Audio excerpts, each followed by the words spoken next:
Good morning everyone. Welcome to Kamal Physics Classes. Hello student, my name is Kamal. Today we have discussed about these questions. आपको पता होगा कि जब भी इस टाइप के क्वेश्चंस आते हैं आप Newton's third laws of motion का यूज करते हैं, लेकिन आपको इक्वेशन लिखना पड़ता है। लेकिन आज हम शॉर्टकट तरीके से आपको बताएंगे कि जब भी हमारे पास ऐसे क्वेश्चंस आए इनको हम लोग कैसे सॉल्व कर सकते हैं शॉर्टकट वे में। इनको सॉल्व करने का 2-3 तरीके हैं, लेकिन उसमें से जो सबसे ज्यादा शॉर्ट वे है आज हम लोग वो जानेंगे। स्टूडेंट्स, इसमें आपको 2 टाइप से क्वेश्चन पूछे जाते हैं। फर्स्ट, आपसे ये पूछा जाता है कि इसका टेंशन क्या होगा। सेकंड, जब ये ब्लॉक मूव करेगा तो ब्लॉक का एक्सेलरेशन क्या होगा। यानी कि ये क्वेश्चंस को बोलते हैं पुली ब्लॉक सिस्टम। पुली ब्लॉक सिस्टम्स में आपको स्ट्रिंग का टेंशन पूछा जाता है और ब्लॉक्स का एक्सेलरेशन पूछा जाता है। तो इसके लिए शॉर्ट फॉर्मूला क्या है हमारे पास? तो शॉर्ट फॉर्मूला ये है कि जब हमसे पूछा जाए कि एक्सेलरेशन क्या होगा, एक्सेलरेशन के लिए फॉर्मूला है जो बड़ा मास है। जैसे यहाँ क्वेश्चन में दिया गया कि बड़ा मास m1 है, छोटा मास m2 है।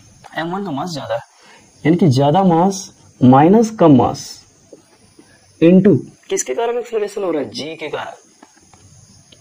तो थोड़ा इसको हम नीचे लिखते हैं।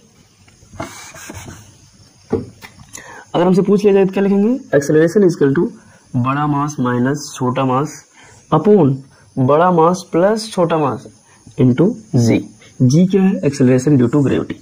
अगर आप ये फॉर्मूला का यूज कर दिया तुरंत 2 सेकंड में शॉर्टकट वैसे एक्सेलरेशन कैलकुलेट कर लेंगे। आपको पता चल जाएगा कि ये बॉडी कौन से एक्सेलरेशन से मूव कर रहा है। सेकंड, अगर इसमें पूछा जाए आपको टेंशन, तो टेंशन के लिए भी शॉर्ट फॉर्मूला है। टेंशन इक्वल टू होता है 2m1 m2, दोनों मास को मल्टीप्लाई कीजिए, साथ ही g से मल्टीप्लाई कीजिए अपॉन m1 प्लस m2 कर दीजिए। तो यहाँ से आपको इसका टेंशन भी मिल जाएगा। सिंपल, आपको इक्वेशन लिखने की जरूरत नहीं है। हम लोग क्या करते हैं कि जब हम लोग से पूछा जाता है तो हम लोग इक्वेशन लिखते हैं कि ये मास नीचे जाएगा, यहाँ m1g लगेगा, तो हम लोग लिखते हैं m1g minus t equal to m1a। फिर उसके बाद ये मास ऊपर जाएगा तो हम लोग लिखते हैं t minus m2g equal to m2a। फिर दोनों इक्वेशन को हम लोग सॉल्व करते हैं, तब हम लोगों को मिलता है क्या? एक्सेलरेशन। टेंशन बहुत ज़्यादा समय लगता है, लेकिन आप कोई भी एग्जाम में अगर आ जाए, कॉम्पिटिटिव एग्जाम में, तो उनके लिए आपको ये फॉर्मूला यूज करना है। धन्यवाद।